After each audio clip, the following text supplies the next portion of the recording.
Hello दोस्तों, welcome to SL Hindi कहानियाँ। आज की कहानी का शीर्षक है परवरिश संस्कार ही सबसे बड़े धरोहर हैं। ये कहानी आपको पसंद आती है तो प्लीज़ लाइक करें, शेयर करें और आगे भी इसी तरह की कहानी सुनना आप पसंद करते हैं तो चैनल को सब्सक्राइब करें और कहानी को अच्छे से समझने के लिए वीडियो को बिना स्किप किए देखें। तो चलिए फ्रेंड, आज की कहानी शुरू करते हैं। डैडी, आज आपके रखे नए ड्राइवर ने मेरे साथ बदतमीजी की। देर शाम घर लौटते ही साक्षी ने हॉल में बैठे अपने पापा से शिकायती लहजे में कहा, क्या बदतमीजी? उसकी ये हिम्मत! कहाँ है वो? सुरेंद्र बाबू गुस्से में बोले। वो नौकरी छोड़कर चला गया। कह रहा था मुझे मेरा आत्मसम्मान प्यारा है, मुझे आपके यहाँ नौकरी नहीं करनी। तो मैंने कहा ठीक है, अगले महीने की 10 तारीख को तुम्हारा जो भी हिसाब बनता है आके ले जाना। हिसाब तो मैं पूरा करता हूँ उसका। मेरी बेटी के साथ बदतमीजी की और मैं उसे ऐसे ही छोड़ दूँ? तुम चलो साक्षी मेरे साथ, हम अभी ही उसके घर चलते हैं। वहाँ उसके परिवार के सामने वो हालत करूँगा उसकी कि तमीज़ सीख जाएगा। गुस्से में भरे सुरेंद्र बाबू बेटी और पत्नी के साथ ड्राइवर राजू के घर पहुँचे और दरवाज़ा खटखटाया। दरवाज़ा एक 15-16 साल की लड़की ने खोला। जी कहिए, कहाँ है वो राजू का बच्चा? बुलाओ उसे, गुस्से में सुरेंद्र बाबू गरजे। ओह, तो आप पापा की पहचान वाले हैं। आइए अंदर आइए, बैठिए। सभी अंदर आ गए। मैं आपके लिए पानी लेके आती हूँ। सुनो लड़की, सुरेंद्र जी इतना ही बोल पाए थे मगर वो लड़की अपनी माँ को आवाज़ लगाते हुए अंदर पानी लाने चली गई। तब तक उसकी माँ बाहर आ गई। नमस्ते जी, मेरा नाम करुणा है, आस्था की माँ। लेकिन माफ़ कीजिए, मैंने आपको नहीं पहचाना, राजू की पत्नी ने कहा। राजू कहाँ है? हमें उससे मिलना था, सुरेंद्र जी बोले।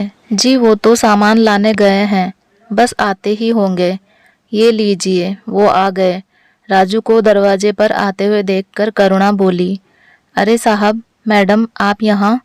करुणा, ये हमारे साहब मैडम हैं जिनके यहाँ मैं काम कर रहा था मगर अब छोड़ चुका हूँ। तुम्हें तो धक्के देकर बाहर निकालना चाहिए था। तुमने मेरी बेटी के साथ क्या बदतमीजी की है? इतने में साक्षी बोली, पापा, सुबह स्कूल जाते समय इसने अचानक बड़ी तेजी से ब्रेक मारी तो मैंने इससे कहा, देखकर नहीं चला सकते?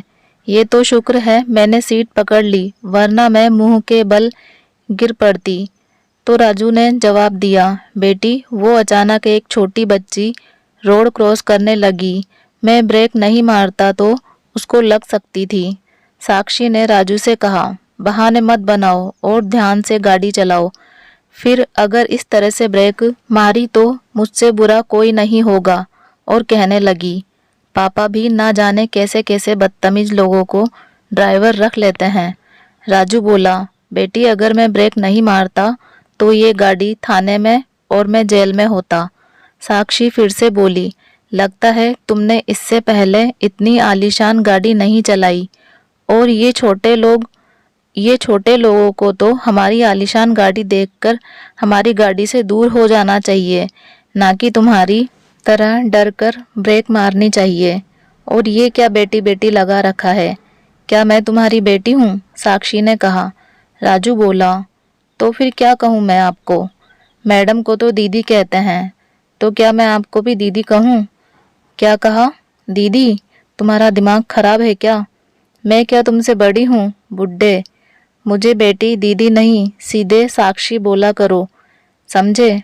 बस यही हुआ था डैड, साक्षी ने कहा। इतना सब सुनने के बाद भी बहुत विनम्रता से बात कर रहा था राजू।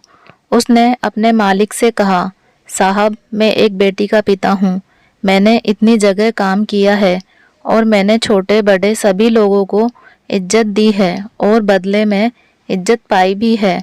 और अधिकतर जगहों पर तो खुशी जाहिर करते हुए बोला, रुपए, पैसे, मिठाई और बहुत सारा प्यार मिला और आपके यहाँ बदतमीजी का पुरस्कार, जो कि मेरे आत्मसम्मान को ठेस पहुंचा रहा था। इसलिए मैंने मैडम जी को बता दिया था कि मैं कल से आपके यहाँ काम करने नहीं आऊँगा। बस यही बात हुई थी। सुरेंद्र बाबू कुछ कहते तब तक आस्था सबके लिए ठंडा ठंडा शरबत लेकर आ गई और सबको देने लगी। लीजिए अंकल जी, लीजिए आंटी जी, दीदी आप भी लीजिए। साक्षी ने थोड़ा सा मुंह बनाकर शरबत ले लिया। फिर उसने अपने मम्मी पापा को भी शरबत दिया और कहने लगी, आजकल गर्मी बहुत है और फिर ये हमारे यहाँ का खास शरबत है। थोड़ी देर बाद सुरेंद्र बाबू बोले, राजू मैं आया तो था तुम्हें सबक सिखाने के लिए, लेकिन आज मैं स्वयं यहाँ से सबक सीख कर जा रहा हूँ कि अपने बच्चों को गाड़ी, पैसा, बंगला, लैपटॉप, मोबाइल दोनों दो या ना दो, लेकिन तमीज और संस्कार जरूर देने चाहिए, वरना बच्चे बदतमीज बन जाते हैं। सुरेंद्र बाबू अब साक्षी की ओर देखकर बोले। साक्षी अपनी गर्दन झुका लेती है। राजू तुम एक छोटे से घर में रहते हो, शायद तुम वो तमाम ज़रूरत को पूरा नहीं कर सकते जिन्हें मैं मिनटों में चुटकी बजाकर पूरा कर सकता हूँ, मगर मेरे भाई जो अच्छी परवरिश और संस्कार तुमने अपने बच्चों को दिए हैं वो ही सबसे बड़ी धरोहर है, और यह धरोहर मैं अपने बच्चों को नहीं दे पाया। तुम सचमुच बहुत खुशनसीब हो। तुम्हारे ये संस्कार और अच्छी परवरिश तुम्हारा सर कभी शर्म से झुकने नहीं देगी। सुरेंद्र बाबू एक बार फिर साक्षी की तरफ देखे। इस बार साक्षी सर झुकाए बाहर चली गई।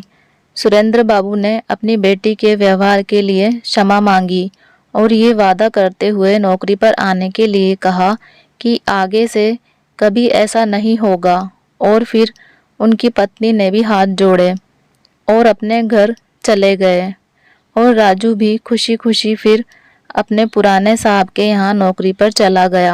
दोस्तों आज की ये कहानी आपको कैसी लगी है कमेंट बॉक्स में अपनी राय ज़रूर दें, और अगर अभी तक आपने हमारे चैनल को सब्सक्राइब नहीं किया है तो सब्सक्राइब कर लीजिए।